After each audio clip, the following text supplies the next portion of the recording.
And 8-ball is tough. And some of you 9-ball players underestimate and understate how tough 8-ball is. It's a tough game. And the thing that makes it so tough is all the clutter on the table. And when you first start an 8-ball rack, you have all of these options um, on the run out in the pattern, but your job is to pick the best one out of millions, literally millions of options. And because of all this clutter, you have a lot that can go wrong. And while you have all these options to begin with, those options go away as you get down to those last 3 balls plus the 8-ball. And then it's often you got one chance and one way of doing this, and if you're not super precise, you're not going to get out. There's just a lot that can go wrong, and you just don't have the freedom that you have with 9-ball. I don't want this video coming across like I'm comparing 2 games. They're just 2 different worlds. But for those who think 8-ball is easy after playing 9-ball for years and years, you're wrong, man. And all you gotta do is switch up for a night and check it out, and you'll see how wrong you can be. So again, because of all these things that could go wrong, and I'm talking wrong by like a ½ inch off, or just like not getting the speed of the shot perfect. So yeah, the game calls for more perfection, and none of us are perfect. So that adds all this pressure on you. And because of all these things that can go wrong, you got to be on your toes throughout the whole game. It's not like you can just break, find the pattern you want, and then go to sleep and just go through the motions and do it. It's tough, man. It's a tough game. And it gets even tougher on the bar tables because you have less room and just more clutter. And you often have to, there's no other choice but to break balls out and break clusters out at the start. And in the processes of doing that, you can wind up with no shot at all. Now lately I haven't been playing a lot of 8-ball. So I'm not used to being all there all the time on every single shot and throughout every single game. I'm used to just finding the pattern and doing it. And 9-ball tells you what to do. You don't really have, you have options on position and how you're going to play the cue ball, but you don't have any options on what ball to shoot next. So you break, and it's telling you what to do, and if you don't pick up on that and do what it's telling you to do, you're sitting down. And there ain't a pool player in the world that likes to sit down.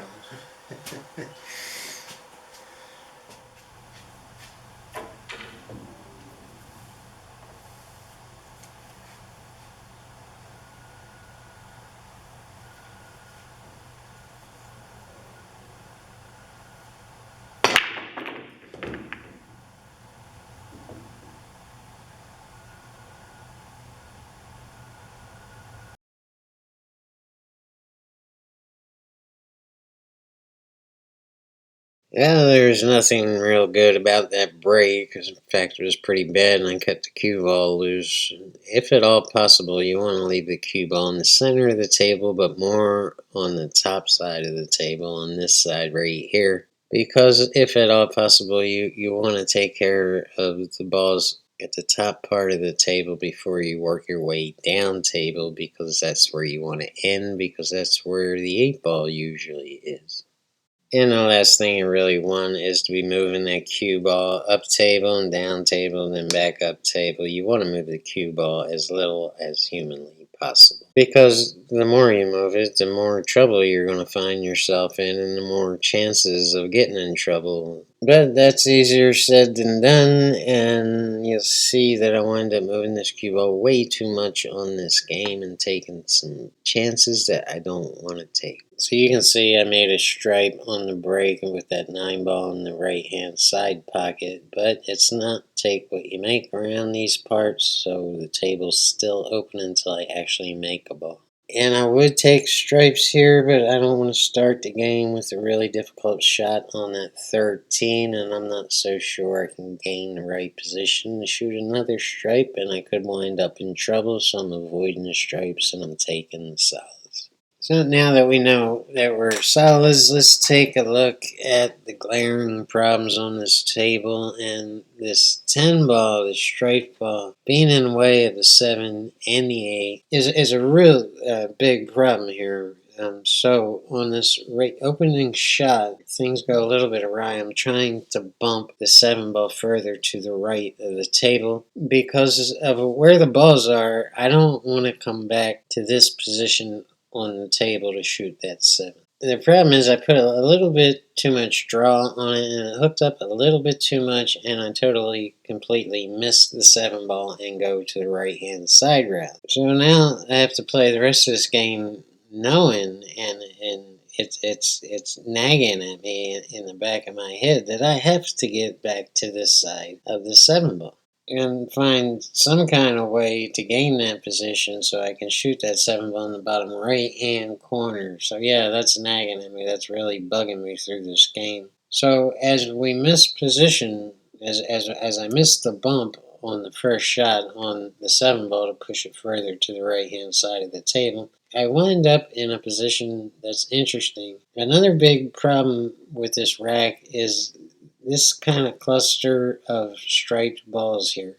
It's just kind of screwing up every plan that I'm coming up with in my head to run these balls out. But the most interesting part about it is I wind up in a position after that first shot to take care of the 4 ball and be able to go under that 11 ball to get to the 3 ball. You don't want to shoot the 4 and go in anywhere near that cluster. You want to go under it to get to the 3. So I have to take it while I see it, and then I can figure out how to run the 6, 5, and get back on the 7 ball after I shoot the 2 balls. So yeah, things are getting a little complicated here, but it'll make sense when you watch the replay. So here's what we have on the 3 ball, and I was trying to get straight in so I could just draw it up the right hand round, shoot the 2 ball in the left hand side pocket, and this way I'd be right there on the 5 and the 6 in an effort to get back on the 7, and there's the 8 ball right there if I get straight in on the 7. So I have my hands full here with this angle. Nothing is going exactly right, but hell, that's 8 ball, man.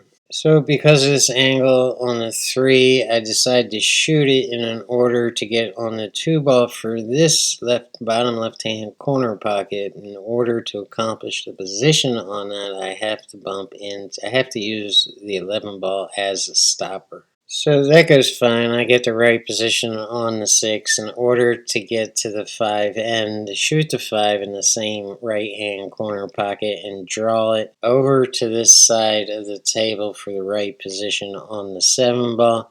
But I got pretty far on the right hand side of the 7 ball line, and I'm forced to go a little bit down table and bang into the 10 ball. So I'm banging into a lot of balls during this game, but I'm doing the best I can. I really am. And this whole train wreck started with me missing that bump on the 7 ball.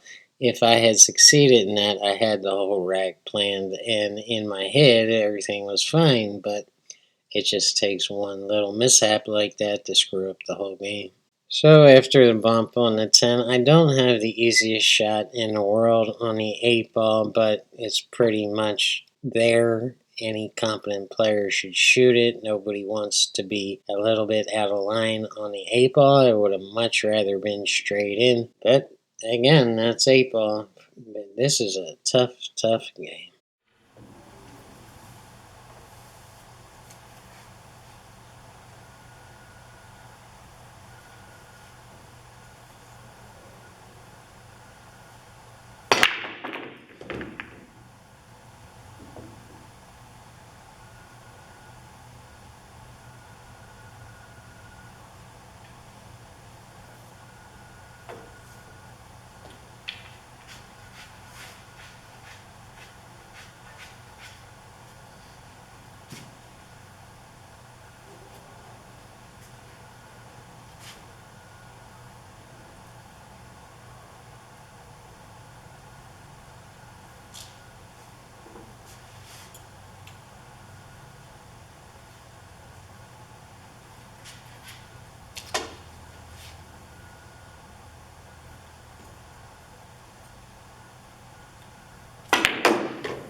This board right here, this is all the main scrapping tools.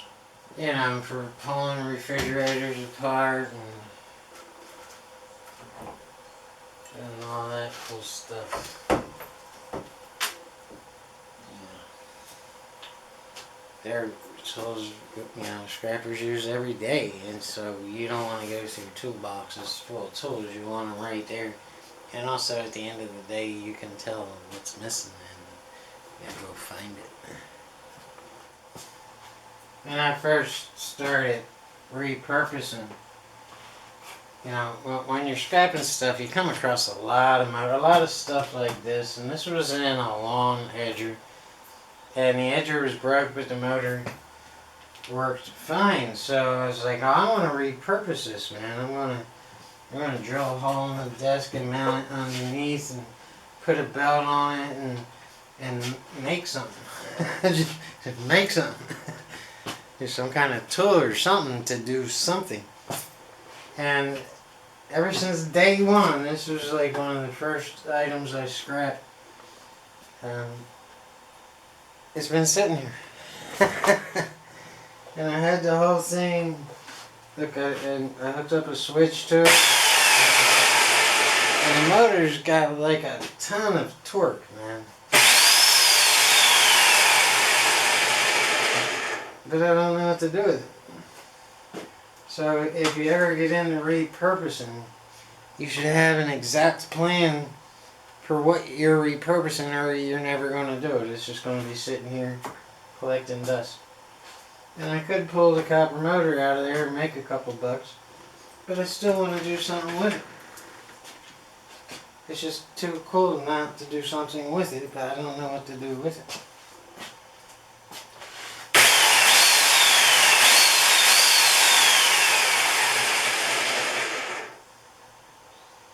Yeah, I thought about making a sander and all, and just mounting the sander right here with all these gears and pulleys.